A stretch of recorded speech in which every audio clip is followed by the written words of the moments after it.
ونشهد أن لا إله إلا الله وحده لا شريك له ونشهد أن سيدنا ومولانا محمدا عبده ورسوله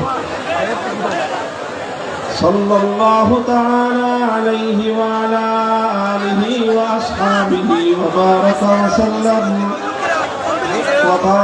وسلم تسليما كثيرا. أما بعد فأعوذ بالله من الشيطان الرجيم. بسم الله الرحمن الرحيم.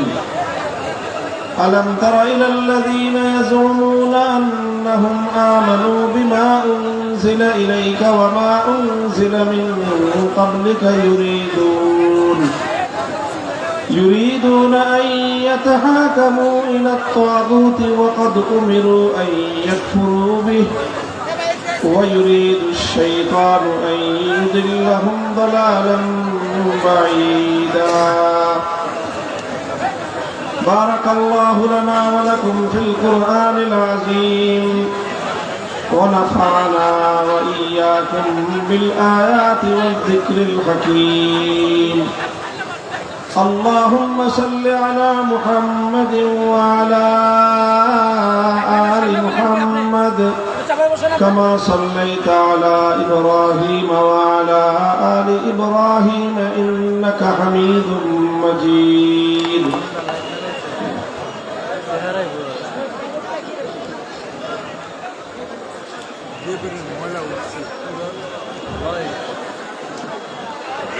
निहायत काबिल एहतराम हजरत मोहतरम सदर जलसा,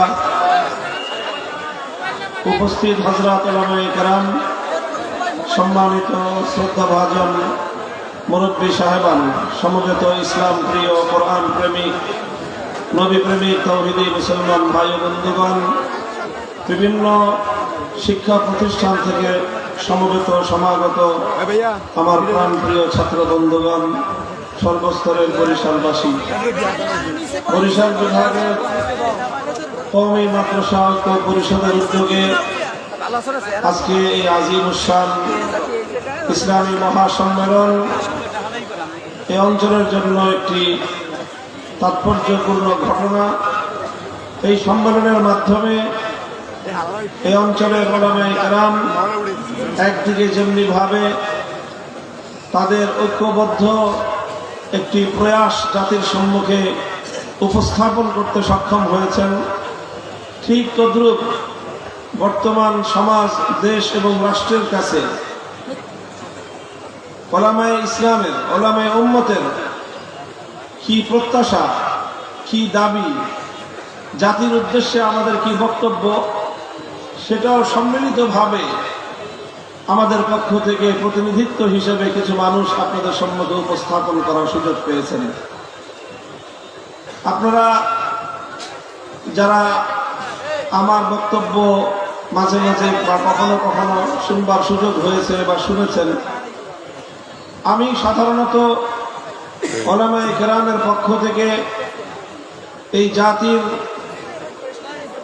মুসলিম উম্মার পক্ষ থেকে বর্তমান বা চলমান সময়ে আমাদের যে কথাগুলো বলা উচিত বলে মনে করি, আমি উলামায়ে কেরামের পক্ষ থেকে, আমার ব্যক্তিগত পক্ষ থেকে নয়, বরং সকলের পক্ষ থেকে আমি প্রতিনিধি হিসেবে বক্তব্যগুলো উপস্থাপন করে থাকি। সেজন্য আমি বিশেষভাবে মঞ্চে উপস্থিত বিভাগীয় শীর্ষ উলামায়ে কেরাম আছেন, তাদের প্রতি আমি প্রথমেই সবিনয় আরজ করব, আমার কোনো কথা যদি আপনাদের পক্ষ থেকে প্রতিনিধিত্বশীল বক্তব্য না হয়ে থাকে, অবশ্যই আপনারা সেই বিষয়ে আমার দৃষ্টি আকর্ষণ করবেন। আর যদি সেই বক্তব্যগুলো আমাদের সকলের সম্মিলিত কথা হয়ে থাকে, তাহলে এই কথাগুলো আমরা জাতির সামনে আরো বলিষ্ঠভাবে, আরো ঐক্যবদ্ধভাবে সামনের দিনে আমরা বলে চলবো ইনশাআল্লাহ। এখানে দেশের বরেণ্য উলামায়ে কেরাম আলোচনা করেছেন এবং আরো করবেন। আমি খুব দীর্ঘ আলোচনা করব না, আমি কোরআনে পাকের সূরাতুন নিসা থেকে ৬০ নম্বর আয়াতটি তেলাওয়াত করেছি। এই আয়াতের সূত্র ধরেই আজকের আমাদের বাংলাদেশের জাতীয় প্রেক্ষাপটে সবচেয়ে গুরুত্বপূর্ণ ইস্যুতে আমাদের বক্তব্য। আমি আশ্চর্যান্বিত হয়ে খুবই রাগ এবং ক্ষোভ নিয়ে আল্লাহ একটা প্রশ্ন তুলে ধরেছেন। আল্লাহ বলেছেন, আলাম তারা ইলাল্লাযীনা ইয়াজুমুনা আন্নাহুম আমানু বিমা উনজিলা ইলাইকা ওয়া মা উনজিলা মিন ক্বাবলিকা يريدون أن يتحاكموا إلى الطاغوت وقد أمروا أن يكفروا به। আল্লাহ বলেছেন যে তোমরা কি লক্ষ্য করো না যে কিছু মানুষ এমন রয়েছে, ইয়াজুমুনা আন্নাহুম আমানু, তারা দাবি করে যে তারা ঈমানদার, অথচ ইউরিদুনা আন ইয়াতাহাকামু ইলা তাগুত, তারা তাগুতের কাছে বিচার চাইতে চায়, তারা তাগুতের কাছে ফয়সালা চায়, তারা তাগুতের কাছে মীমাংসা চায়, সিদ্ধান্ত চায়। কোরআনে পাকের এই আয়াত দ্ব্যর্থহীনভাবে কথা স্পষ্টভাবে বিশ্ববাসীর সামনে তুলে ধরেছে যে ঈমান এবং তাগুতের কাছে বিচার এবং মীমাংসা চাওয়া, তাগুতের কাছে সিদ্ধান্ত চাওয়া, এই দুটি একত্রিত হতে পারে না। তুমি আল্লাহর উপরেও ঈমান রাখবা, আল্লাহর উপরেও ঈমানদার বলে নিজেকে পরিচয় দিবা, আবার তুমি তাগুতের কাছে সিদ্ধান্ত চাইবা, এই দুটি কোনোদিন একসাথে হতে পারে না। বিশ্বাস একত্রিত হতে পারে না। যে ব্যক্তি আল্লাহর উপর ঈমানদার হবে সে তাগুতকে অস্বীকার করবে, যে তাগুতকে বিশ্বাস করবে তার ঈমান আল্লাহর উপর মজবুত এবং ঈমান আল্লাহর উপর গ্রহণযোগ্য হতে পারে না। কোরআন স্পষ্ট বলে দিয়েছে, ক্বাদ তাবায়্যানার রুশদু মিনাল গায়্য, কোনটা সঠিক পথ কোনটা বিভ্রান্তি স্পষ্ট, দিবালোকের ন্যায় স্পষ্ট। ফামান ইয়াকফুর বিত-তাগুত ওয়া ইউমিন বিল্লাহ ফাকাদ ইসতামসাকা বিল উরওয়াতিল ওয়াসকা, যে তাগুতকে অস্বীকার করবে, আল্লাহকে বিশ্বাস করবে, সেই কেবলমাত্র মুক্তির পথে থাকবে। মুহতারাম হাজিরিন, তাগুতের এই বিষয়, তাগুতের কাছে সিদ্ধান্ত চাওয়ার এই বিষয় হলো যে এই বিষয়টা আমরা অধিকাংশ ক্ষেত্রেই হয়তো পরিস্থিতির শিকার হয়ে অথবা নানা কারণে আমরা এটাকে এড়িয়ে যাই। আজ আমি বলতে চাই, পরিস্থিতি এবং প্রেক্ষাপট যা তৈরি হয়েছে, ঈমান বিল্লাহকে, এক আল্লাহর একত্ববাদ এবং ঈমানকে যেভাবে আমাদের দ্ব্যর্থহীনভাবে জাতির সামনে তুলে ধরার সময় এসেছে, ঠিক তদ্রূপ তাগুতি ব্যবস্থাকে অস্বীকার করার, তাগুতি ব্যবস্থার বিরুদ্ধে চ্যালেঞ্জ ছুড়ে দেওয়ার সময় এসে গিয়েছে। এখনো যদি আমরা মন খুলে, প্রাণ খুলে, কণ্ঠ খুলে তাগুতের বিরুদ্ধে কথা বলতে না পারি, তাগুতের বিরুদ্ধে আমরা আমাদের অবস্থানকে স্পষ্ট ব্যক্ত করতে না পারি, তাহলে আর কোনোদিন আমরা আল্লাহর জমিনে তাওহীদে খালেস কায়েম করতে পারবো না। মুহতারাম হাজিরিন, আল্লাহর উপর ঈমান এবং তাগুতের উপর বিশ্বাস, এটা কখনো কেন একাকার হতে পারে না, এক জায়গায় জমা হতে পারে না। কারণ আল্লাহর সম্পূর্ণ প্রতিদ্বন্দ্বী হলো তাগুত। আল্লাহ এবং তাগুত পরস্পর প্রতিদ্বন্দ্বী। ইউকাতিলুনা ফি সাবিলিত তাগুত, যারা ঈমানদার তারা লড়াই করে, যুদ্ধ করে, জীবন দেয় কার পথে? যারা বেঈমান তারাও লড়াই করে, তারাও জীবন দেয়, তাদের জীবন এবং তাদের লড়াই হয় তাগুতের পথে। আল্লাহর পথ এবং তাগুতের পথ ভিন্ন ভিন্ন পথ। একটি পথের চূড়ান্ত সীমায় খোদার জান্নাত, আরেকটি পথের শেষ প্রান্তে হলো খোদার জাহান্নাম। যারা জান্নাতের পথযাত্রী জাহান্নামের পথে চলতে পারে না, যারা জাহান্নামের পথে চলেছে সেই পথে চলে কোনোদিন জান্নাতে যেতে পারে না। মুহতারাম হাজিরিন, আমার আজকের আলোচনার মূল বিষয়টাই হলো তাগুতের পরিচয় জাতির সামনে তুলে ধরা এবং আজকের প্রেক্ষাপটে এই তাগুত সম্পর্কে উলামায়ে কেরামের সিদ্ধান্ত এবং তাদের কর্মনীতি আমার জাতির সামনে স্পষ্ট করা। তাগুত কাকে বলা হয়? সর্বপ্রথম পরিচয়, মা হুয়া তাগুত। তাগুত কাকে বলা হয়? কোরআনে কারীম থেকে অনেকগুলো আয়াত আমি আপনাদের সম্মুখে তেলাওয়াত করলাম। যেখানে বারবার আল্লাহ পাক রব্বুল আলামিন তাগুতের কথা তুলে ধরেছেন। আরো অনেক অসংখ্য আয়াত রয়েছে কোরআনে পাকের মধ্যে যেখানে তাগুতের কঠোর সমালোচনা করা হয়েছে। এই জন্য কাদিমান ওয়া হাদিসান সেই প্রথম যুগ থেকে আজ পর্যন্ত যারা এই পবিত্র কোরআন নিয়ে আলোচনা করেছেন, কোরআনে কারীমের তাফসীর করেছেন, লিখেছেন, তারা সকলেই উলামায়ে উম্মতের সকল বক্তব্য যদি একত্রিত করা হয় তাহলে তাগুতের যেই পরিচয় আমরা খুব সহজ ভাষায় বুঝতে পারি সেটা হলো, প্রথম বুঝেন, আপনারা কি গায়রুল্লাহ বুঝেন? বলেন তো সকলে, পুরা ভাষা বলেন, গায়রুল্লাহ বুঝেন? গায়রুল্লাহ মানে হলো আল্লাহ ছাড়া। গায়রুল্লাহ মানে কি? আল্লাহ ছাড়া। এক বলেন আল্লাহ, আর আল্লাহ ছাড়া মহাবিশ্বের মধ্যে যা আছে সবই কি? জোরে বলেন। আল্লাহ আছেন তার স্বমহিমায় আপন জায়গায়, আল্লাহ ছাড়া মহাবিশ্বের মধ্যে বাকি যা আছে সবই গায়রুল্লাহ।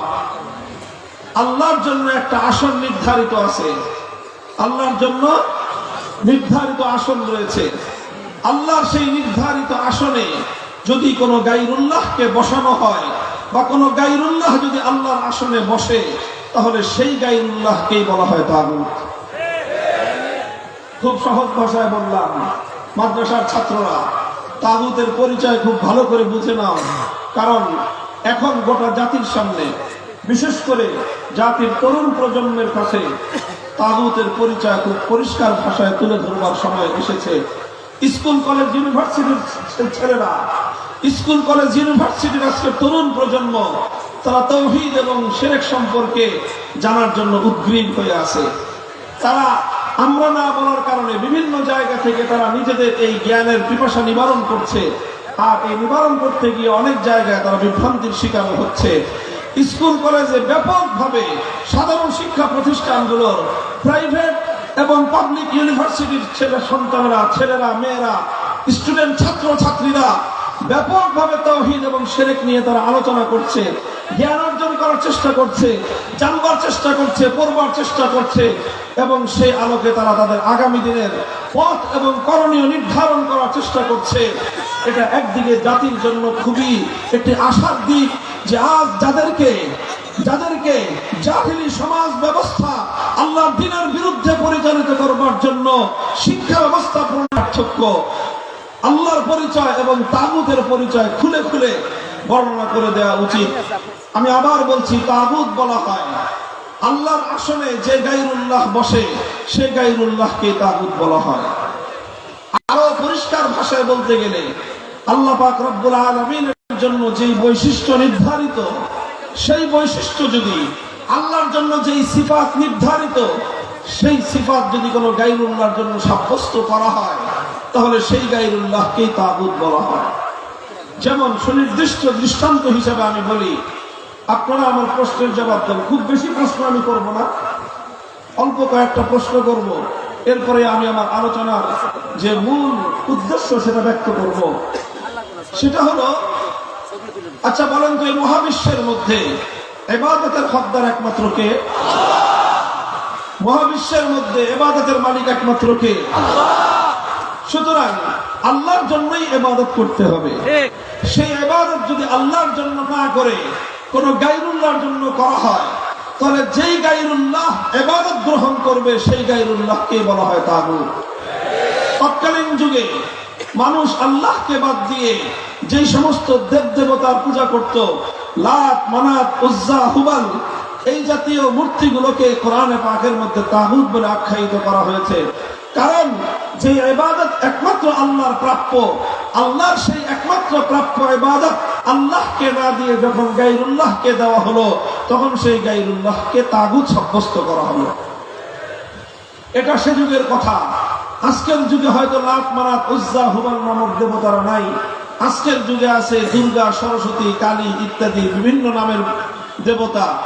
এই সমস্ত দেবতাগুলোকে যখন মানুষ পূজা করে, অথচ ইবাদতের একমাত্র মালিককে, যে ইবাদত এক আল্লাহর জন্য হওয়ার কথা ছিল, সেই ইবাদত যখন মানুষ আল্লাহর জন্য না করে দুর্গার জন্য করলো তখন দুর্গা তাগুত হলো। আল্লাহর জন্য ইবাদত না করে মানুষ যখন কালীর পূজা করলো তখন কালী তাগুত হলো।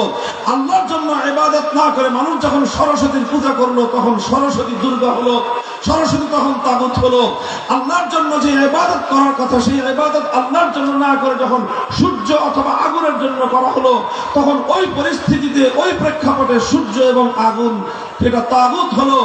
এক কথায় যে ইবাদত এক আল্লাহর প্রাপ্য সেই ইবাদত আল্লাহর জন্য না করে যদি গায়রুল্লাহর জন্য করা হয় তো সেই গায়রুল্লাহই তাগুত হয়।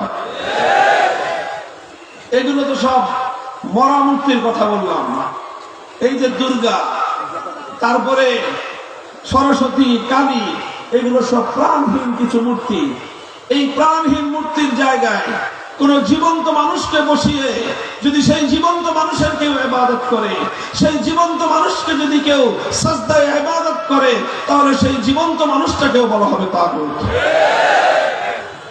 মুহতারাম হাজিরিন, ইবাদত যেমন এক আল্লাহর জন্য নির্ধারিত, মহাবিশ্বের মধ্যে আল্লাহ পাক রব্বুল আলামিন ছাড়া অন্য কেউ এক চুল পরিমাণ ইবাদত পাওয়ার মুস্তাহিক এবং হকদার নয়।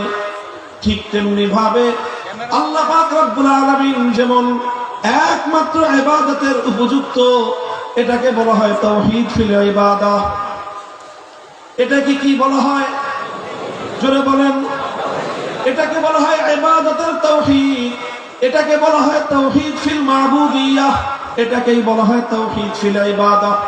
ইবাদতের মধ্যে এক আল্লাহ পাক রব্বুল আলামিনের একত্ববাদকে বিশ্বাস না করলে একজন মানুষ যতই মুখে মুখে বলুক না ইলাহা, ঠিক তেমনি ভাবে ইবাদত যেমন একমাত্র আল্লাহর প্রাপ্য, কোন গায়রুল্লাহকে ইবাদত দেওয়া যায় না। ঠিক এরকম আল্লাহ পাকের আরেকটা তাওহীদ রয়েছে, যেই তাওহীদকে উলামায়ে কেরাম বলেছেন তাওহীদ ফিল হাকিমিয়াহ। তাওহীদ ফিল হাকিমিয়ার অর্থ হলো এই আসমান এবং জমিনের মধ্যখানে গোটা এই সৃষ্টি জগতের মাঝে, মহাবিশ্বের মাঝে চূড়ান্ত ভাবে বিধান দেওয়ার ক্ষমতা একমাত্র কার? আরো আসতে পারেন মিয়া, এটা যুদ্ধ করতে হবে এই জিনিস নিয়ে, এখনো মিলবে না। আসমান আর জমিনের মধ্যে চূড়ান্ত ভাবে আইন তৈরি করার ক্ষমতা একমাত্র কার? এই মহাবিশ্বের মধ্যে প্রশ্নহীন আইন তৈরি করবার ক্ষমতা কার? মহাবিশ্বের মধ্যে আনচ্যালেঞ্জেবল এই আইন তৈরি করার, আনচ্যালেঞ্জেবল এই বিধান তৈরি করবার একমাত্র অধিকার কার? এটাকেই বলা হয় তাওহীদ ফিল হাকিমিয়াহ। তুমি যেরকম একমাত্র আল্লাহকে মাবুদ বিশ্বাস করতে হবে, ঠিক তদ্রুপ আইন তৈরি করবার একচ্ছত্র চূড়ান্ত ক্ষমতা এর মালিক হলেন একমাত্র আল্লাহ। এটাও আল্লাহ পাকের তাওহীদের একটা অবিচ্ছেদ্য অংশ। যে ব্যক্তি তাওহীদ ফিল হাকিমিয়াহকে বিশ্বাস করবে না, আইন তৈরি করার ক্ষেত্রে আল্লাহর একত্ববাদকে বিশ্বাস করবে না, হাজার বার হজ করতে পারে, লক্ষ রাকাত নামাজ পড়তে পারে, তাহাজ্জুদের সময় উঠে প্রতিদিন জায়নামাজ খুঁজতে পারে, ঈমানদার হতে পারে। আরে ভাই, ঈমানদার হওয়াটা সর্বপ্রথম, ঈমানের প্রথম বুনিয়াদ হলো তাওহীদ। ঈমানের প্রথম বুনিয়াদ হলো তাওহীদ। তাওহীদ যদি ঠিক থাকে, তাওহীদের উপর নির্ভর করে রিসালাত, তাওহীদের উপর নির্ভর করে আখিরাত, তাওহীদের উপর নির্ভর করে ইসলামের ঈমানের সকল বিশ্বাসগুলো, এবং আসলুল উসুল সমস্ত বিশ্বাসের মূল বুনিয়াদ হলো তাওহীদ। এই যে বলতেছিলেন, আমি আসলে ফয়জী সাহেব যে দারুল উলুম দেওবন্দের মূল পরিচয়, দারুল উলুম দেওবন্দ প্রতিষ্ঠার প্রধান যে কথা ছিল, জাতির মধ্যে যে চার চেতনা সৃষ্টি করার মূল উদ্দেশ্য ছিল, তার প্রথম বুনিয়াদী কথা হলো তাওহীদে খালেস। আল্লাহ পাক আসমান জমিন সৃষ্টি করার আগে আদম আলাইহিস সালাতু ওয়াস সালামকে সৃষ্টি করে তার পৃষ্ঠদেশ থেকে সমগ্র মানব সন্তানকে আল্লাহ পাক বের করে যে তালিম এবং যে শিক্ষা আমাদেরকে দিয়েছিলেন, সেটা তাওহীদের শিক্ষা। আলাস্তু বিরাব্বিকুম, মহাবিশ্বের মধ্যে একমাত্র রব কে? এই জমিন এবং এই পৃথিবী ধ্বংস হওয়ার পর, মানুষের দুনিয়ার জীবন সাঙ্গ হওয়ার পর যখন কবর জগতে যাবে, কবরে গেলে সর্বপ্রথম যেই প্রশ্ন, আর যেই প্রশ্নের উপর পরকালীন মুক্তি নির্ভর করে, তার প্রথম প্রশ্ন হলো মার রব্বুকা, তোমার রব কে? শুরু থেকে শেষ পর্যন্ত এই এক তাওহীদের শিক্ষা, শুরু থেকে শেষ পর্যন্ত এই এক তাওহীদের গুরুত্ব, এটাই ইসলামের মধ্যে সর্ব জায়গায় প্রতিষ্ঠিত করা হয়েছে। সুতরাং খুব ভালো করে বুঝবেন যে শুধুমাত্র আল্লাহ পাকের ইবাদতের তাওহীদকে বিশ্বাস করলে একজন মানুষ ঈমানদার হতে পারে না। ইবাদতের ক্ষেত্রে যেরকম আল্লাহর তাওহীদকে বিশ্বাস করতে হয়, ঠিক তদ্রূপ আইন এবং বিধান রচনার ক্ষেত্রেও আল্লাহর তাওহীদকে বিশ্বাস করতে হবে। একজন মানুষ যেরকম আল্লাহকে বাদ দিয়ে যদি কোনো গায়রুল্লাহর পূজা করে, সে যতবার হজ করুক, বিরাট বড় হাজী সাহেব, বিরাট বড় জুব্বাওয়ালা, বিরাট বড় ঘোমটাধারী, সে যে যদি দুর্গার পূজা করে, ঈমানদার থাকতে পারে? কেন? সে তো হজ করেছে, সে তো ঘোমটা করেছে, সব কিছু করুক, যখনই সে দুর্গার পূজা করলো, তার ঈমান ঠিক থাকতে পারে না। ঠিক তদ্রূপ দুর্গার ঈমান থাকলে যেরকম ঠিক থাকতে পারে না, আল্লাহ পাক রব্বুল আলামিনের একচ্ছত্র আইন তৈরি করবার এই ক্ষমতার মসনদে তুমি যদি কোনো গায়রুল্লাহকে এক মুহূর্তের জন্য বসাও, তোমারও ঈমান থাকতে পারে না। লক্ষ্য করে বুঝেন, আমি বারবার একটা কথা বলতেছি, আমার কথার সূক্ষ্মতার দিকে লক্ষ্য করুন। আমি বলছি আইন তৈরি করবার চূড়ান্ত ক্ষমতা, কি বলছি? চূড়ান্ত ক্ষমতা। কি বলতেছি? চূড়ান্ত ক্ষমতা কার? কেউ প্রশ্ন করতে পারেন, মানুষ কি আইন করতে পারবে না? হ্যাঁ, মানুষ আইন করতে পারবে। ইসলামের বিধান, মানুষেরও আইন এবং বিধান তৈরি করবার ক্ষমতা আছে, তবে মানুষের কোনো ক্ষমতা চূড়ান্ত ক্ষমতা নয়। মানুষের আইন তৈরি করবার ক্ষমতাটা চূড়ান্ত ক্ষমতা নয়, প্রশ্নহীন ক্ষমতা নয়, আনচ্যালেঞ্জেবল ক্ষমতা নয়, বরং এই ক্ষমতাটা একমাত্র কার? এটাকে যদি আমি রাষ্ট্রবিজ্ঞানের পরিভাষায় বলি, তাহলে বলা হয় সার্বভৌম ক্ষমতা, power of sovereignty. Power of sovereignty অর্থাৎ এমন ভাবে বিধান করার ক্ষমতা, যেই বিধানকে কেউ প্রশ্ন করতে পারবে না, যেই বিধান সম্পর্কে কোনো আঙ্গুলি উত্তোলন করা যাবে না, যেই বিধানকে কেউ বাতিল করবার ইখতিয়ার রাখে না, যেই বিধানের বিরুদ্ধে কোনো বিধান করবার অধিকার কারো নাই, এমন একচ্ছত্র আইন তৈরি করবার সার্বভৌম ক্ষমতার মালিক একমাত্র কে? মুহতারাম হাজিরিন, খুব দুঃখ এবং পরিতাপের জায়গা এটা, খুব দুঃখ এবং পরিতাপের জায়গা। আমরা আল্লাহ পাক রব্বুল আলামিনের ইবাদতের তাওহীদকে মানি, ইবাদতের তাওহীদ মুসলিম জাতির মধ্যে প্রতিষ্ঠিত রয়েছে। আল্লাহ পাক রব্বুল আলামিনের ইবাদতের ক্ষেত্রে একটা গায়রুল্লাহকেও যদি কেউ আল্লাহর সঙ্গে শরীক করে, তাহলে দুনিয়ার কোন মানুষ তাকে ঈমানদার বলে মেনে নেয় না। কিন্তু দুঃখ লাগে যখন মানুষ বলে জনগণের সার্বভৌম ক্ষমতার অধিকার, মানুষ যখন বলে সংসদের সার্বভৌম আইন তৈরি করবার অধিকারের কথা, তখন অসংখ্য অগণিত নামধারী মুসলমান অকপটে সে কথা মেনে নেয়।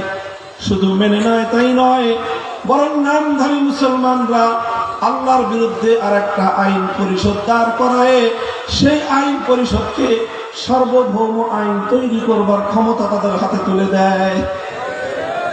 আচ্ছা বলেন তো, যে একজন মানুষ যদি একটা দুর্গাকে ইবাদতের ক্ষেত্রে আল্লাহর সমকক্ষ সাব্যস্ত করে, তাহলে সে ঈমানদার থাকতে পারে?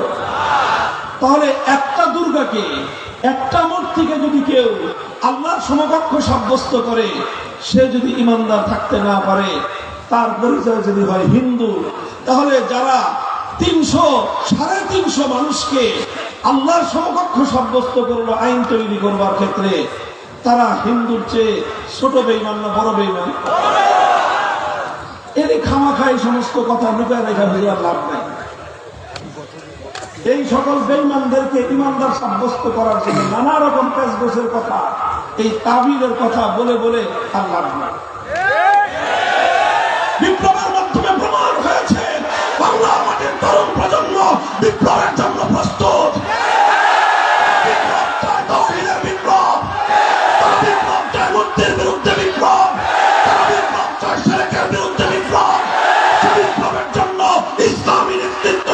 প্রস্তুত থাকে, বাংলার মাটি ইসলামী বিপ্লবের জন্য প্রস্তুত।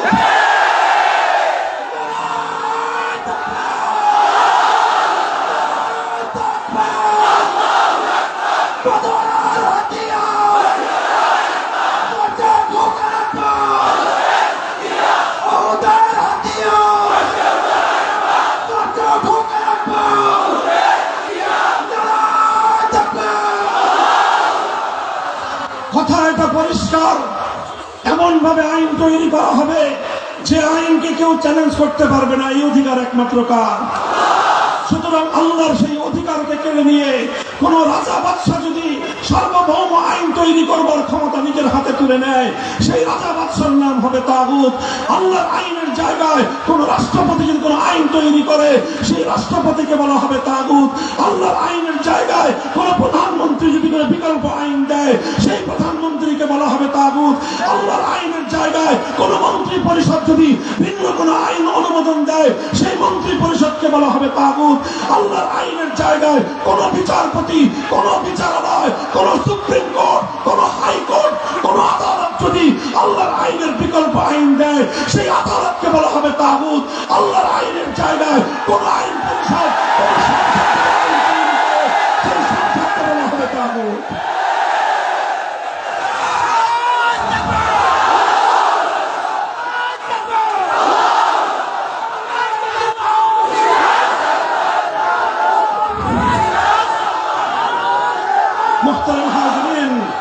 এটা বড় মর্মান্তিক এক অধ্যায়, হৃদয়ে রক্তক্ষরণ করা এক ইতিহাস। এই ইতিহাস মুসলমানদের জন্য বড় হৃদয় বিদারক ইতিহাস, অনেক মর্মান্তিক ইতিহাস। মুসলিম জাতির মধ্যে এভাবে আল্লাহর তাওহীদকে, হাকিমিয়তকে অস্বীকার করে মুসলিম সমাজকে, মানব সমাজকে মানুষের বানানো আইনের দ্বারা শাসন করার এই শিরকি এবং এই কুফরি অভিশাপ মুসলিম সমাজের মধ্যে খায়রুল কুরুনের মধ্যে ছিল না। খেলাফতের যুগে ছিল না, খেলাফতে রাশেদার যুগে ছিল না, খেলাফতে বনু উমাইয়ার যুগে ছিল না, খেলাফতে বনু আব্বাসিয়ার যুগে এটা কল্পনাও করা যেতে পারত না যে কোনো মানুষ আল্লাহর আইনের পরিবর্তে আইন তৈরি করে সেই আইনের দ্বারা মুসলিম সমাজকে শাসন করতে পারে। এটা কল্পনাও করা যেত না। সর্বপ্রথম মুসলিম জাতির মধ্যে এই অভিশাপ, সর্বপ্রথম এই অভিশপ্ত ধারা যারা চালু করলো তাদের পরিচয় তারা তাতারি ছিল। এই মঙ্গোলিয়ান তাতারিরা যখন মুসলমানদের খেলাফতের মার্কাজ বাগদাদকে ধ্বংস করলো, গোটা বাগদাদ এবং ইরাককে ধ্বংসস্তূপে, লাশের স্তূপে পরিণত করে তার উপর তাতারি সাম্রাজ্য কায়েম করলো এবং গোটা মুসলিম বিশ্বের বিশাল অঞ্চল তাদের সাম্রাজ্যের অন্তর্ভুক্ত করলো। এই সর্বপ্রথম তাতারিরা তাদের প্রধান নেতা চেঙ্গিস খানের প্রবর্তিত একটা আইন গ্রন্থ ছিল, যেটার নাম ইতিহাসের মধ্যে, তাফসীরের কিতাবগুলির মধ্যে লেখা হয় ইয়াসেক। এই ইয়াসেক নামক মানব রচিত আইনের দ্বারা এই সর্বপ্রথম তাতারিরা মুসলিম জাহানকে এবং মুসলিম জাতিকে তারা শাসন করতে আরম্ভ করলো। এই অভিশাপ যখন তারা শুরু করলো, মুসলমানদের উলামায়ে কেরাম, মুসলমানদের একত্ববাদে বিশ্বাসী ইমানদাররা এক মুহূর্তের জন্য এই অভিশপ্ত ধারাকে তারা মেনে নেয়নি, বরং এই ধারা পরিবর্তন করার জন্য লড়াই করেছে, সংগ্রাম করেছে। যুগের শ্রেষ্ঠ উলামায়ে কেরাম অন্য সকল কাজকে পিছনে ফেলে এই তাগুতি শাসন ব্যবস্থাকে উৎখাত করে আবার আল্লাহর আইনের দ্বারা আল্লাহর জমিনকে শাসিত করার সেই পবিত্র ধারায় ফিরিয়ে আনবার জন্য অনেক ত্যাগ স্বীকার করেছে, রক্ত দিয়েছে, জীবন দিয়েছে, শাহাদাতের রক্ত প্রবাহিত করেছে। বছরের পর বছর বারবার তারা কারারুদ্ধ হয়েছেন।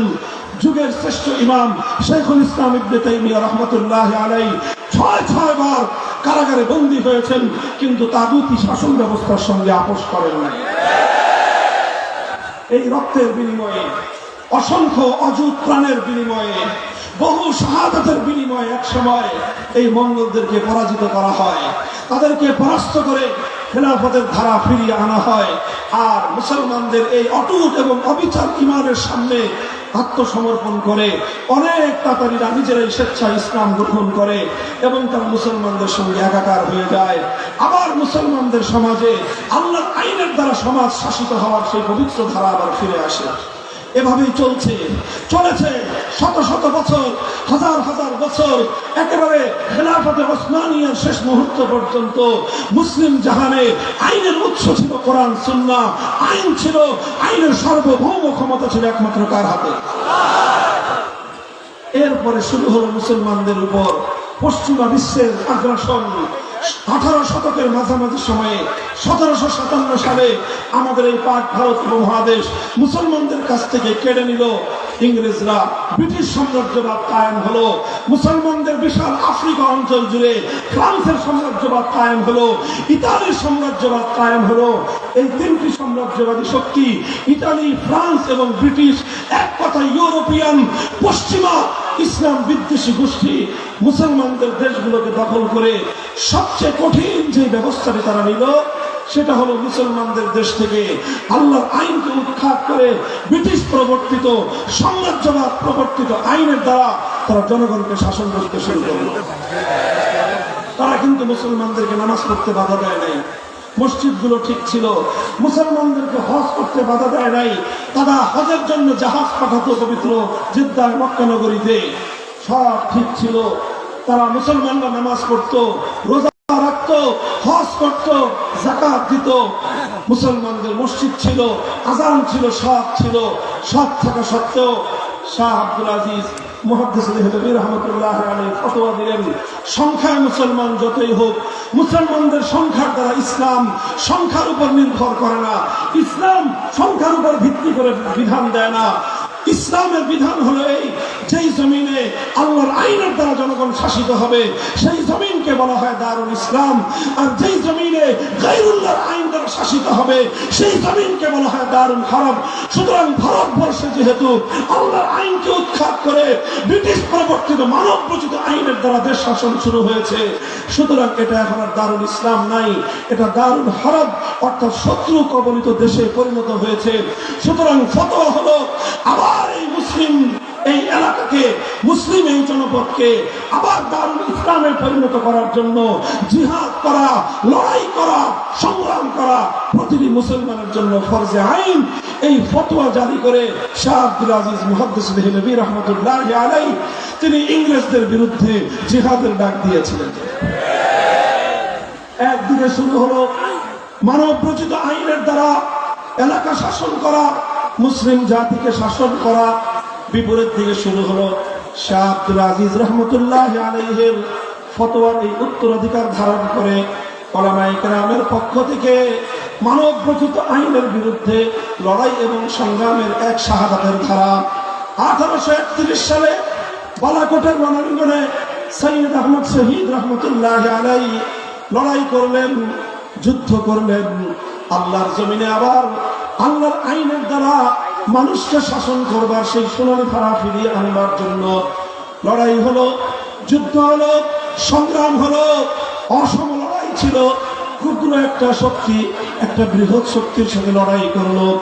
এই লড়াইয়ে সৈয়দ আহমদ রহমতুল্লাহ আলাইহি শাহাদাত বরণ করলেন, রক্ত দিলেন, জীবন দিলেন। ওনার একান্ত শিষ্য এবং ভক্তরা রক্ত দিল, জীবন দিল। কিন্তু তারা সংগঠিত করলেন, আবার লড়াইয়ের জন্য তৈরি হলেন। তিনি আবার শুধু যুদ্ধ নয়, শুধু তিনি একটা খেলাফত ঘোষণা করলেন। তিনি সেই বিশাল ভূখণ্ড থেকে ঘোষণা করলেন।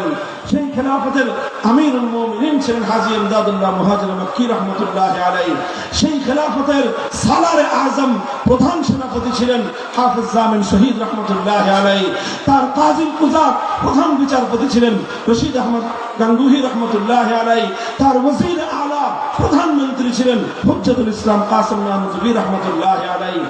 আমরা শুধু হাজী সাহেব রহমতুল্লাহ আলাইহিকে মনে করি সাইয়্যিদুত তায়েফা। আমরা শুধু বলি উনি সব পীরদের পীর ছিলেন। হ্যাঁ, অবশ্যই অস্বীকার করার কোনো উপায় নাই যে হাজী সাহেব রহমতুল্লাহ আলাইহি রশিদ আহমদ গাঙ্গুহির পীর ছিলেন, হাজী সাহেব রহমতুল্লাহ আলাইহি শাইখুল হিন্দের পীর ছিলেন, হাজী সাহেব রহমতুল্লাহ আলাইহি আশরাফ আলী থানভী রহমতুল্লাহ আলাইহির পীর ছিলেন, হাজী সাহেব রহমতুল্লাহ আলাইহি কাসিম নানুতুবির পীর ছিলেন। সকলের পীর যেমন তিনি ছিলেন, এটা যেমন তার পরিচয় তিনি সাইয়্যিদুত তায়েফা, সঙ্গে সঙ্গে এটাও তার পরিচয় তিনি এই ভূখণ্ডের আমিরুল মুমিনিন ছিলেন। আজ আমরা এমন পীর চাই, এমন আলেম চাই যারা আল্লাহর জমিনে আবার আল্লাহর আইনকে ফিরিয়ে আনবার জন্য আল্লাহর জমিনে মানব রচিত আইনকে উদ্ধার করার হিম্মত দিয়ে জাতিকে নেতৃত্ব দেবেন। ইনশাআল্লাহ হাজী ইমদাদুল্লাহ মুহাজির মক্কির সন্তানরা সে কাজ করবে ইনশাআল্লাহ। মুহতারাম হাজিরিন, আমি যে কথাটা বলার জন্য ইতিহাসের ধারা টানছি, 1857 সালের সামিলির রণাঙ্গনে জিহাদ করে ওনারা টিকতে পারলেন না। হাফেজ জামিল রহমতুল্লাহ আলাইহি শহীদ হলেন। মুসলমানদের খেলাফতকে অস্ত্রের মুখে, বারুদের মুখে, বুলেটের আঘাতে ইংরেজরা উৎখাত করলো, ধ্বংস করলো, কিন্তু মুসলমানদের জিহাদের ধারা বন্ধ হয়ে যায়নি। 1857 সালে থানা ভবনের খেলাফতকে তারা উচ্ছেদ করলো। 1866 সালে 10 বছরের ব্যবধানে ভারতের উত্তর প্রদেশের সাহারানপুর জেলার দেওবন্দ নামক গ্রামে আবার নতুন খেলাফতের বুনিয়াদ কায়েম করলেন। সেই বুনিয়াদের মধ্যে উপর দিয়ে একটা সাইনবোর্ড টানালেন। সাইনবোর্ডটা হলো দারুল উলুম দেওবন্দ। অন্তর্নিহিত উদ্দেশ্য হলো আবার আল্লাহর জমিনে আল্লাহর আইন ফিরিয়ে আনতে হবে, তার জন্য এক অব্যাহত সংগ্রাম। 1866 সালে দারুল উলুম দেওবন্দ প্রতিষ্ঠিত হওয়ার 80 বছর পরে 1947 সালে ব্রিটিশরা আন্দোলনের মুখে, সংগ্রামের মুখে তারা এদেশ ছেড়ে চলে যেতে সম্মত হলো। তারা বলল যে আমরা তোমাদের দেশকে শাসন করব না, তোমরা নিজেরাই তোমাদের দেশ যেভাবে ইচ্ছা সেভাবে শাসন করো। আমরা চলে গেলাম, আমরা চলে যাচ্ছি। যখন দেশটা স্বাধীন হবে এই প্রশ্ন আসলো, তখন এই দেশে দুই জাতির বসবাস ছিল। এক জাতি হলো হিন্দু জাতি, আর এক হলো মুসলিম জাতি। অন্যান্য আরো সম্প্রদায় ছিল, তবে তারা প্রধান দুই সম্প্রদায়ের সমকক্ষ ছিল না। হিন্দু এবং মুসলিম দুই জাতির বসবাস ছিল ভারতবর্ষে। তখন মুসলমানদের সামনে প্রশ্ন ছিল যে এই ভারতবর্ষে হিন্দু আর মুসলিম যদি গণনা করা হয়, হিন্দুদের সংখ্যা মুসলমানদের তুলনায় বেশি, মুসলমানদের সংখ্যা হিন্দুদের তুলনায় কম। বর্তমান পৃথিবী গণতন্ত্রের পৃথিবী, এই জায়গায় যদি আমরা হিন্দুদের সঙ্গে একসঙ্গে যোগদান করি, গণতন্ত্রের মার পেছে হিন্দুদের শাসন ক্ষমতার অধীনে আমাদের থাকতে হবে, আমরা আর কোনোদিনও আল্লাহর জমিনে আল্লাহর আইন ফিরিয়ে আনতে পারবো না। এজন্য মুসলমানরা সিদ্ধান্ত গ্রহণ করলো, রাষ্ট্র আমাদের ছোট হতে পারে, অথবা রাষ্ট্রের আমাদের দরকার নাই।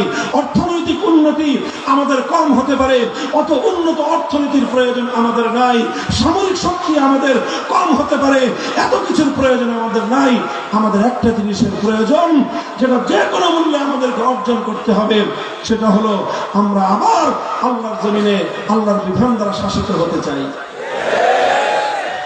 এই আওয়াজ উঠলো গোটা ভারতবর্ষের মুসলমানদের মধ্যে। আপনারা আশ্চর্যান্বিত হবেন। আর এবছর মুসলমানের পরবর্তী প্রজন্ম আমরা গৌরব বোধ করি আমাদের পূর্বপুরুষদের জন্য, আমরা অহংকার করি আমাদের সেই বাপদাদাদেরকে নিয়ে, যারা এই গোটা ভারতবর্ষের মধ্যে যেই জনপদের মুসলমানরা আল্লাহর জমিনে ইসলামী হুকুমত কায়েম করার জন্য সবচেয়ে বেশি রক্ত দিয়েছে, সবচেয়ে বেশি জীবন দিয়েছে, সবচেয়ে বেশি সংগ্রাম করেছে, সবচেয়ে বেশি ত্যাগের কোরবানি স্বীকার করেছে, সবচেয়ে বেশি স্যাক্রিফাইস করেছে, সেটা সেই পাকিস্তানের সীমান্ত প্রদেশের মুসলমান নয়, সেটা পাকিস্তানের বেলুচিস্তানের মুসলমান নয়, সেটা সেই পাঞ্জাবের মুসলমান নয়, অন্য পশ্চিম পাকিস্তানের করাচি, লাহোর, রাওয়ালপিন্ডির মুসলমান নয়, বরং তাদের সকলের চেয়ে সবচেয়ে বেশি জীবন আর রক্ত দিয়েছে, ত্যাগ স্বীকার করেছে এই বাংলার মুসলিম সমাজ। দুঃখ লাগে, আফসোস লাগে, আমাদের ইতিহাস, এই বাংলার মুসলমানদের ইতিহাস দরদ মাখা ইতিহাস, এই বাংলার মুসলমানদের ইতিহাস রক্ত দিয়ে ভেজা ইতিহাস, চোখের অশ্রুতে ভেজানো ইতিহাস, আমাদের পূর্বপুরুষদের সাথে বারবার গাদ্দারি আর বিশ্বাসঘাতকতা করবার ইতিহাস। আমরা, আমাদের বাড়ির কাছে ছিল কলকাতা, আমাদের বাড়ির কাছে ছিল দিল্লি, আমাদের চারিপাশে ছিল ভারত।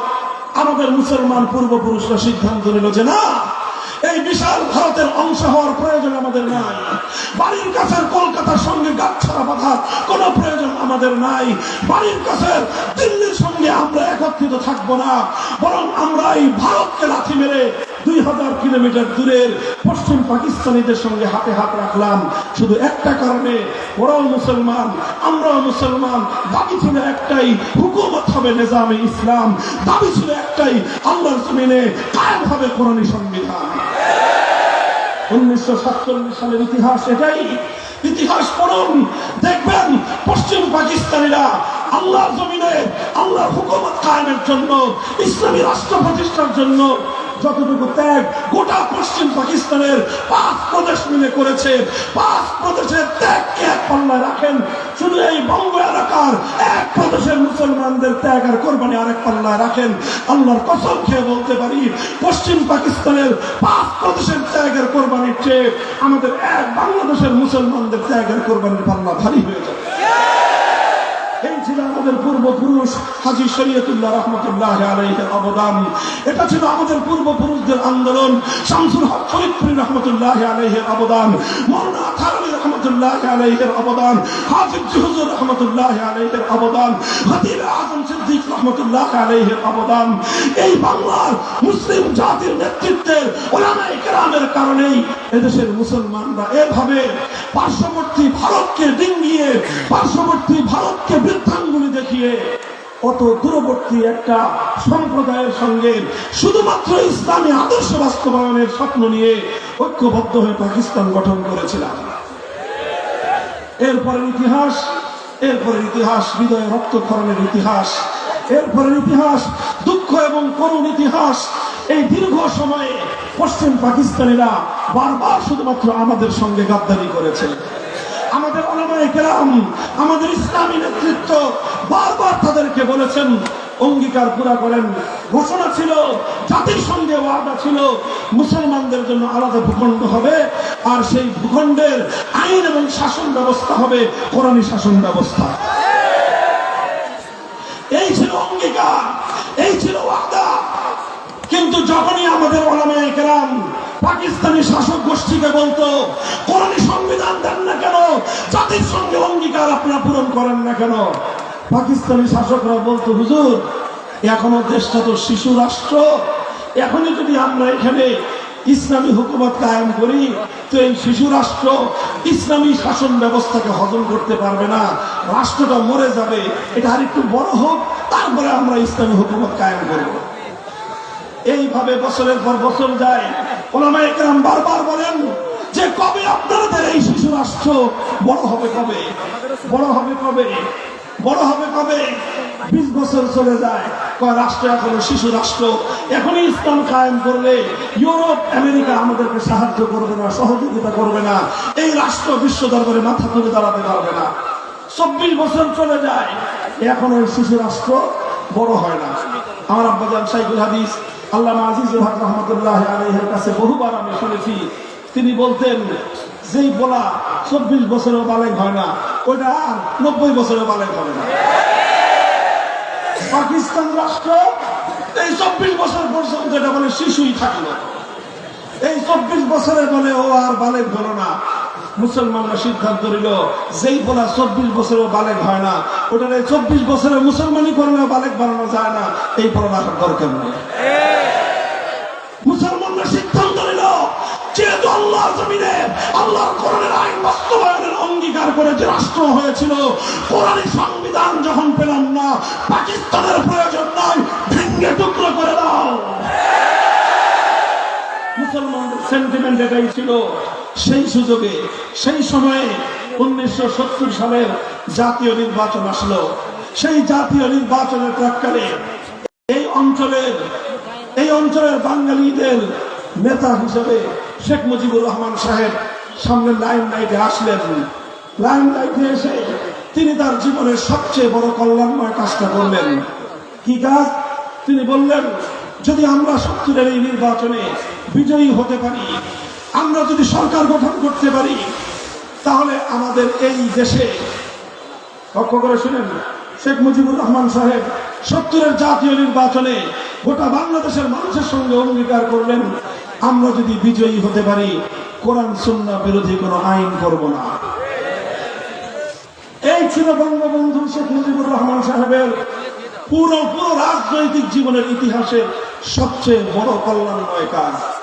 তিনি এই ঘোষণা দিলেন, এদেশের মুসলমানরা তার এই ঘোষণাকে স্বাগত জানালো। ভাই, এটা আমার বানানোর কথা নয়, বাংলাদেশের ইতিহাস পড়েন, বাংলাদেশের ইতিহাস। আওয়ামী লীগের অফিস পড়াইছে, ইতিহাস তার ঘুরে দেয়। শত শত ইতিহাস গ্রন্থ আছে, ওনাদের বাড়িতে আছে, ঘরে আছে। এই সমস্ত ইতিহাস পড়েন। ৭০-এর জাতীয় নির্বাচনে আওয়ামী লীগের ম্যানিফেস্টো কি ছিল, ইশতেহার কি ছিল দেখেন। সেখানে এই কথা ছিল, কোরআন সুন্নাহ বিরোধী কোনো আইন করা হবে না। এরপরে কি দেখলাম আমরা? তিনি বিজয়ী হলেন। এদেশের মানুষ অভূতপূর্ব ম্যান্ডেট দিল শেখ মুজিবুর রহমান সাহেবকে। তিনি নিরঙ্কুশ সংখ্যাগরিষ্ঠতা পেয়ে বিজয়ী হলেন। পশ্চিম পাকিস্তানিরা ক্ষমতা হস্তান্তর না করে 25শে মার্চ ভয়াল কালো রাতে এদেশের মানুষের উপর বর্বর হত্যাযজ্ঞ পরিচালনা করলো। 26শে মার্চ স্বাধীনতার ঘোষণা হলো। 1971-এর 26শে মার্চ থেকে 16ই ডিসেম্বর পর্যন্ত স্বাধীনতার সংগ্রামের পর, রক্তক্ষয়ী মুক্তিযুদ্ধের পর বাংলাদেশ স্বাধীন হলো। এই স্বাধীনতার পূর্ণ সময়টাই শেখ মুজিবুর রহমান সাহেব পশ্চিম পাকিস্তানিদের কাছে আবদ্ধ ছিলেন, আপ্যায়িত ছিলেন,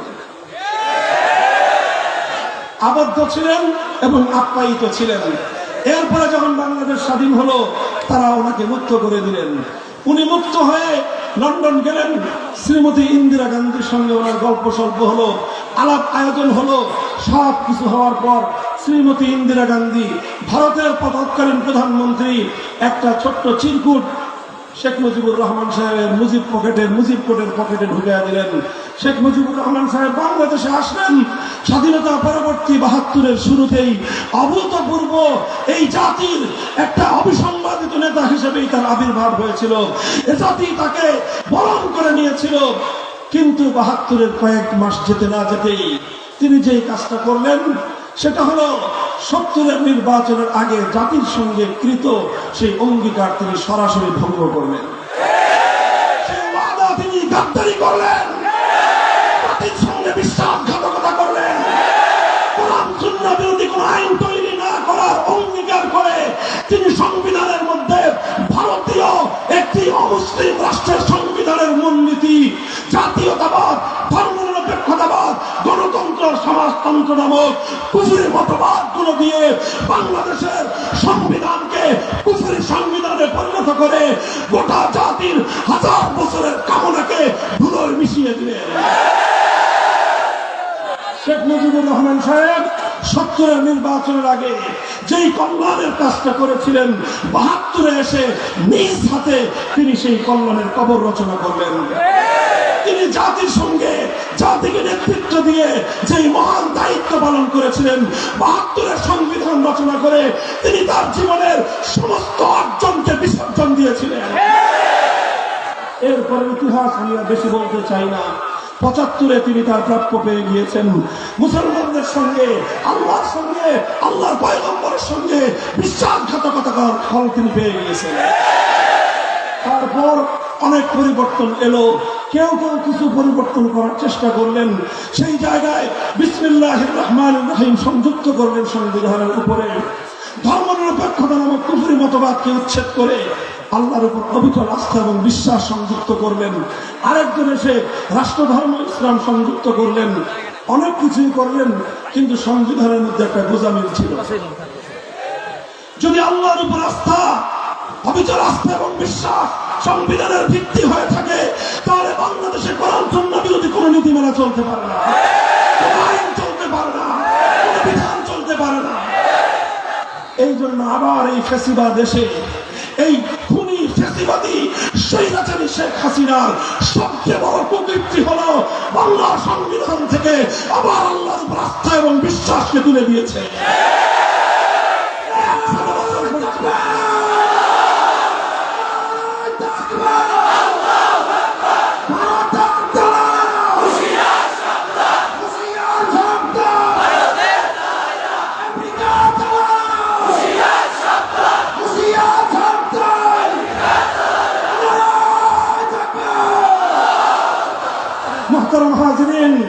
এই সংবিধানের মধ্যে সংসদকে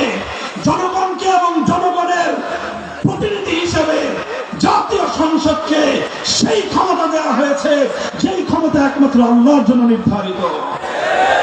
আবার শুনেন, প্রচলিত ৭২-এর প্রণীত শেখ মুজিবুর রহমানের বানানো এই সংবিধানের মধ্যে জনগণের ম্যান্ডেট নিয়ে জাতীয় সংসদের সদস্যদেরকে সেই ক্ষমতা দেওয়া হয়েছে যেই ক্ষমতা একমাত্র আল্লাহর।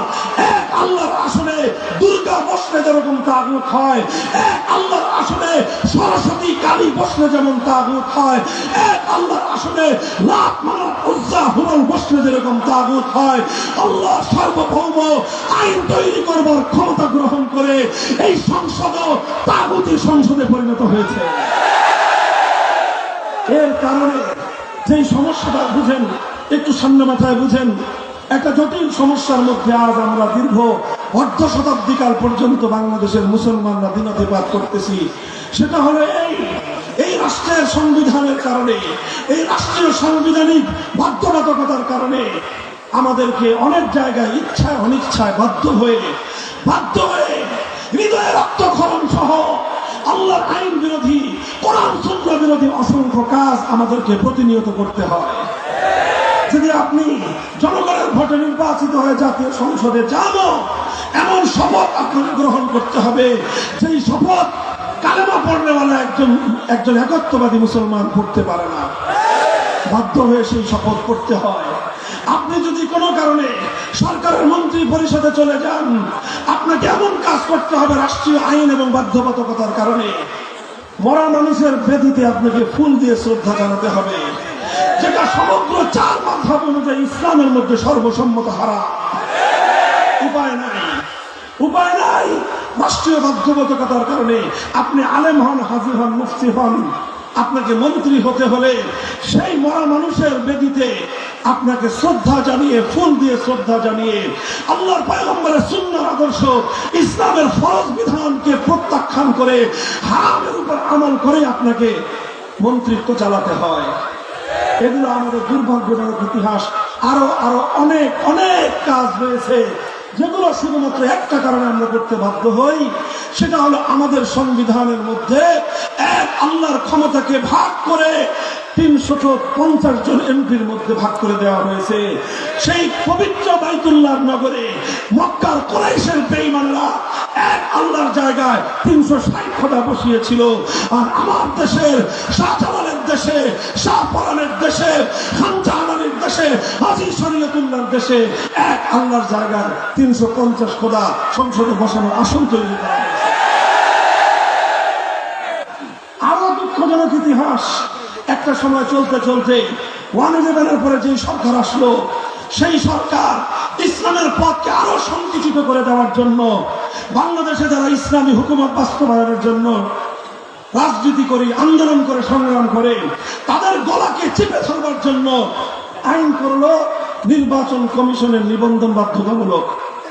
নির্বাচন কমিশনের নিবন্ধন বাধ্যতামূলক হওয়ার কারণে যারা ইসলামী রাজনীতি করে তাদের জন্য দুনিয়াটা আরো সংকীর্ণ হয়ে গেল। চাইলেও ইসলামের সব কথাই হালাল বলা যায় না। কত দুঃখজনক একটা পরিবেশে আমরা রয়েছি, জানি না আপনারা অনুভব করেন কিনা। এই যে হুজুর আছেন, আমাদের সকলের হৃদয়ে রক্তক্ষরণের একটা ইতিহাস। 2টা ঘটনা আমি বলি। এই যে দেখেন, বাংলাদেশে এই 1/11-এর সরকার আসার আগ পর্যন্ত ইসলামী শাসনতন্ত্র আন্দোলন নামে রাজনৈতিক দল ছিল আমাদের, ছিল। এই শাসনতন্ত্র আন্দোলন বাংলাদেশের শীর্ষ সকল উলামায়ে কেরাম মিলে গঠন করেছিলেন। উদ্দেশ্য ছিল বাংলাদেশে কুফরি শাসনতন্ত্রকে উৎখাত করে ইসলামী শাসনতন্ত্র প্রতিষ্ঠা করা হবে। পর্যায়ক্রমে এটার নেতৃত্ব হযরত পীর সাহেব হুজুর চরমনাই রহমাতুল্লাহি আলাইহির হাতে এসেছে। ওনারা যখন এটা নিবন্ধনের জন্য তাদের কাছে আবেদন করলেন, নির্বাচন কমিশন বলল বাংলাদেশে কুফরি সংবিধানের অধীনে ইসলামী শাসনতন্ত্র চলতে পারে না, কাজেই আপনারা ইসলামী শাসনতন্ত্র নামে অনুমোদন পাবেন না। এটা ইতিহাস, এটা চোখের বস্তুর ইতিহাস নয়, বুকে রক্ত পড়ার ইতিহাস। শেষ পর্যন্ত বাধ্য হয়ে ইসলামী শব্দ রেখে শাসনতন্ত্র শব্দ বাদ দিয়ে ওনাদেরকে নিবন্ধন নিতে হয়েছে। এটা আমাদের জন্য করুণ এক ইতিহাস। এই বাংলাদেশে শিরকের সামনে তাওহীদকে পদদলিত করবার এক ইতিহাস, কুফরের সামনে ইসলামকে বলি দেওয়ার এক ইতিহাস।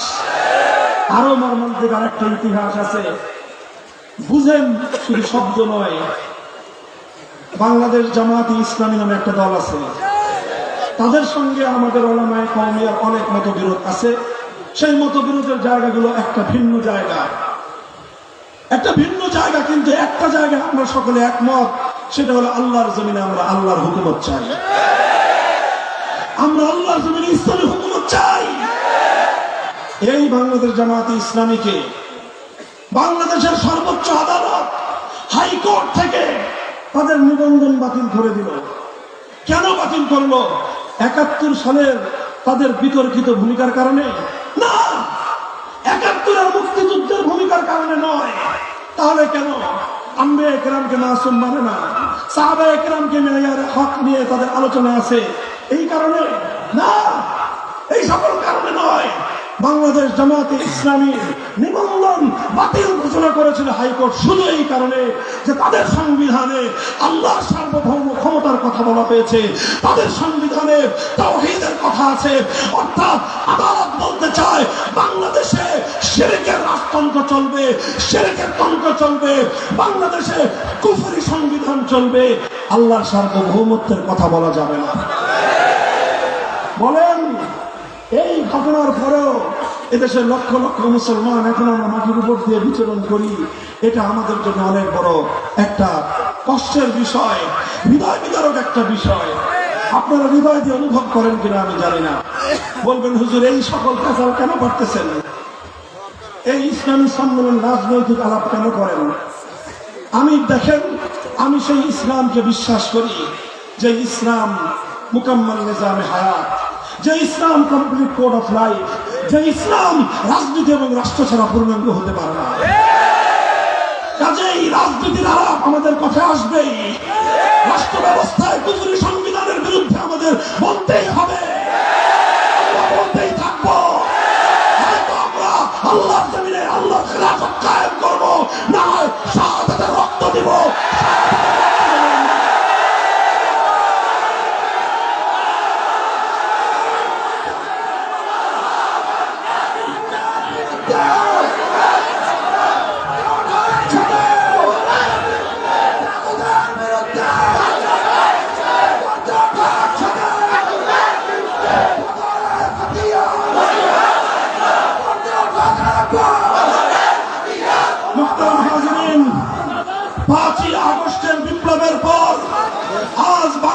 এক নতুন প্রেক্ষাপট তৈরি হয়েছে, কথা বলেন ঠিক না বেঠিক? আমার যুব এবং তরুণ প্রজন্ম রক্ত দিয়ে যেই স্বাধীনতা এনেছে, সেই স্বাধীনতার তাৎপর্য উপলব্ধি করতে হবে। সেই স্বাধীনতার অন্যতম তাৎপর্য ৫ই আগস্টের বিপ্লবের অন্যতম পদক্ষেপ ছিল টেকনাফ থেকে তেতুলিয়া গোটা বাংলাদেশকে শিরকের মূর্তি থেকে, শিরকের প্রতীক মূর্তি থেকে মুক্ত করা। শুধু এই মুর্দা মূর্তি খেদায়, শুধু মরা মরা মূর্তি খেদায় তাওহীদের বিজয় আসবে না। হ্যাঁ, মরা মূর্তি যেভাবে আমরা বিতাড়িত করেছি, জিন্দা মূর্তিও বিতাড়িত করতে হবে। বাংলাদেশের সকল ক্ষেত্রে, জাতীয় ক্ষেত্রে সবচেয়ে আলোচিত ইস্যু হলো সংবিধান সংস্কার। সংবিধান সংস্কার, সংবিধান সংস্কার। আমরা স্পষ্ট ভাষায় আমাদের দাবি তুলতে চাই। নানা রকম সাহিত্যপূর্ণ ভাষায় মারপেচের অনেক আলাপ আলোচনা আছে, এগুলো যারা টেবিলে বলবেন টেবিলে বললেন, ফাইলে লিখে লম্বা লম্বা গজেট আমরা জমা দিব, লম্বা লম্বা প্রস্তাব পত্র আমরা জমা দিব, অনেকে জমা দিয়েছি, সব ঠিক আছে। কিন্তু মঞ্চ ময়দানে গোটা জাতিকে নিয়ে একটা দাবি আমরা এবার তুলতে চাই। সেই দাবি হলো, আমাদের সংবিধানের এই সকল কুফরি ধারাগুলোর কারণে বাধ্য হয়েও আমাদের ওলামায়ে কেরামকে, ইসলাম প্রিয় জনতাকেও নানা সময়ে ইসলাম বিরোধী অনেক কার্যকলাপ বাধ্য হয়ে করতে হয়। আমরা এই অভিশপ্ত ধারায় থাকতে চাই না।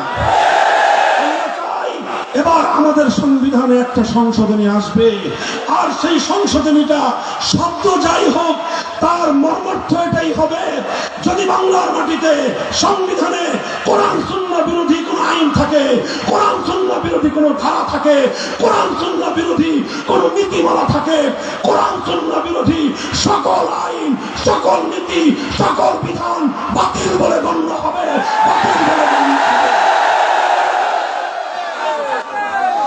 এইরকম একটা সংশোধনী আমরা চাই, যেই সংশোধনের মাধ্যমে আইন তৈরি করবার সার্বভৌম ক্ষমতা মহান আল্লাহর জন্য সংরক্ষিত থাকবে। আর আল্লাহর আইনের বিরুদ্ধে কোন আইন মুসলমানদের বাংলাদেশের সংবিধান অনুযায়ী সংবিধান সম্মত হতে পারবে না। এটা বলতেছি, ভালোই ভালোই বলতেছি, এটা নিয়ে সদয় বিবেচনা করেন, জাতির কল্যাণ হবে। আমি আপনাদেরকে আরেকটা কথা বলি, এই যে দেখেন আগস্ট এবং জুলাই এবং আগস্টের বিপ্লব হলো, এই বিপ্লবে কিন্তু 18 কোটি মানুষের মধ্যে 9 কোটি মানুষকে রাস্তায় নামতে হয় নাই। নামতে হয়েছে কয় লক্ষ? সারা দেশ মিলে সর্বোচ্চ 1 কোটি মানুষ রাস্তায় নেমেছে, বাকিরা তাদের সমর্থনে ছিল। হয়তো 1 কোটিও না, হয়তো 50 লক্ষ বা 20 লক্ষ মানুষ নেমেছে, ফ্যাসিবাদের বিদায় হয়েছে। এবার আমাদেরকে প্রস্তুতি নিতে হবে।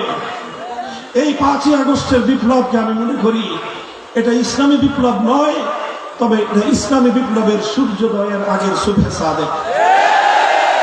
সুবহে সাদেক উদিত হওয়ার পর যেরকম গোটা দেশ বিশ্বের মানুষ অধীর আগ্রহ নিয়ে অপেক্ষা করে, আর কিছুক্ষণ পরে সূর্যের উদয় ঘটবে, রাতের অন্ধকার অমানিসা দূর হবে, ঠিক তদ্রুপ 5ই আগস্টের মূর্তি বিরোধী বিপ্লবের পরে, ফ্যাসিবাদের উৎখাতের পরে এই বাংলার জমিনে যে অভ্যুত্থান হয়েছে, সে অভ্যুত্থানের পরে এদেশের মানুষ অধীর আগ্রহে অপেক্ষা করছে শুধু ফ্যাসিবাদ নয়, কোরআন বিরোধী, ইসলাম বিরোধী সকল অপশক্তি বাংলার মাটি থেকে চিরতরে উৎখাত হবে।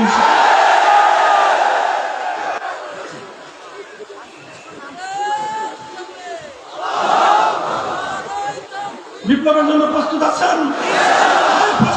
প্রস্তুতি নেন ইনশাআল্লাহ। সম্ভাবনা, এক নতুন সম্ভাবনার দুয়ার উন্মোচিত হয়েছে। শুধু মাদ্রাসার ছেলেরা নয়, মাদ্রাসার ছাত্র রিজার্ভ ফোর্স, এটা তো রিজার্ভ ফোর্স চূড়ান্ত সময়ে কাজে লাগবে ইনশাআল্লাহ। স্কুলের ছেলেরা, কলেজ ইউনিভার্সিটির ছেলেরা তাওহীদকে ধারণ করার জন্য প্রস্তুত হয়ে আছে, বুকের মধ্যে তাদের রক্ত জমাট বেঁধে আছে। তাওহীদের কথা বলো, আল্লাহর জমিনে আমরা আর কুফরি সংবিধান দ্বারা শাসিত হতে চাই না। এরপরেও যদি সংস্কারের মাধ্যমে আমাদের এই সাংবিধানিক কুফর থেকে মুক্তির ব্যবস্থা না করা হয়, অচিরে একটা ডাক আসবে, সে ডাক হবে শাহাদাতের ডাক, সে ডাক আসবে ইসলামী বিপ্লবের ডাক।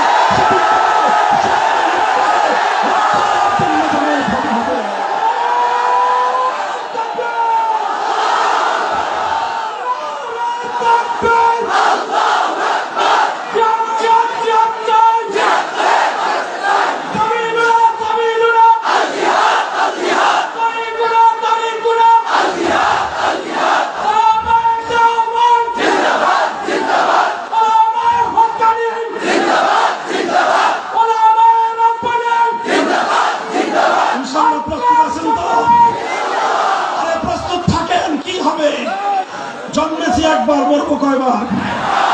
আরে শহীদ আবু সাঈদ বুক পেতে দিল, জালিমের বুলেটের সামনে বুলেট আঘাত করলো, তার প্রাণ প্রদীপ নিভে গেল, কিন্তু আবু সাঈদ মরে যায় নাই।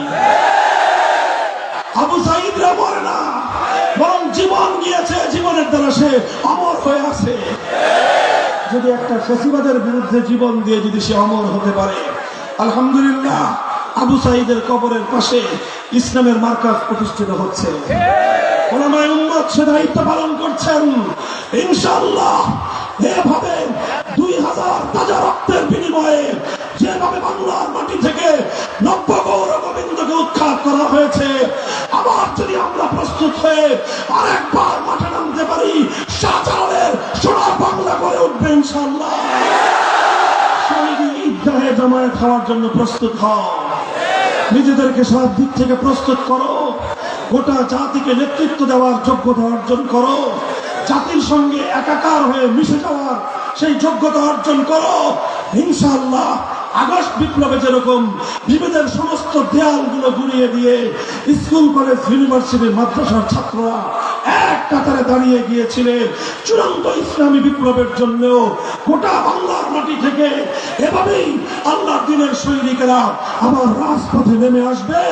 ইনশাআল্লাহ আগামীর বাংলাদেশ হবে ইসলামের বাংলাদেশ, আগামীর বাংলাদেশ হবে খেলাফতের বাংলাদেশ। সেজন্য আমাদেরকে প্রথমে রাতের অন্ধকারে চোখের অশ্রু দিতে হবে, দিনের বেলায় পরিশ্রম করে ঘাম ছড়াতে হবে। এর রক্ত, এই চোখের অশ্রু আর ঘাম যখন জমাট বাঁধবে সেখানে থেকে রক্ত তৈরি হবে, আর সেই রক্তের নজরানা দিয়ে শাহাদাতের বিনিময়ে লক্ষ কোটি প্রাণের প্রয়োজন হলে লক্ষ কোটি প্রাণ দিয়ে হলেও পূর্বপুরুষদের আমানত পবিত্র এই জনপদে আল্লাহর দ্বীনের কায়েম শাসন ব্যবস্থা, খেলাফতের শাসন ব্যবস্থা কায়েম করেই ছাড়বে ইনশাআল্লাহ।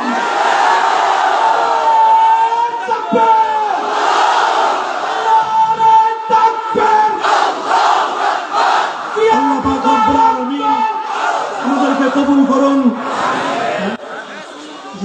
আল্লাহ আমাদেরকে কবুল করুন, তৌফিক দান করুন।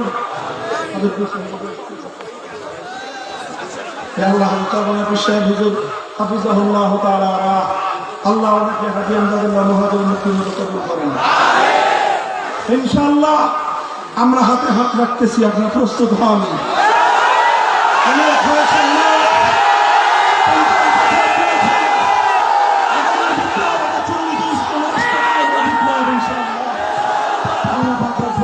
কবুল করেন। আলহামদুলিল্লাহ রাব্বিল আলামিন। আসসালামু আলাইকুম ওয়া রাহমাতুল্লাহ। দুনিয়ার মুসলিম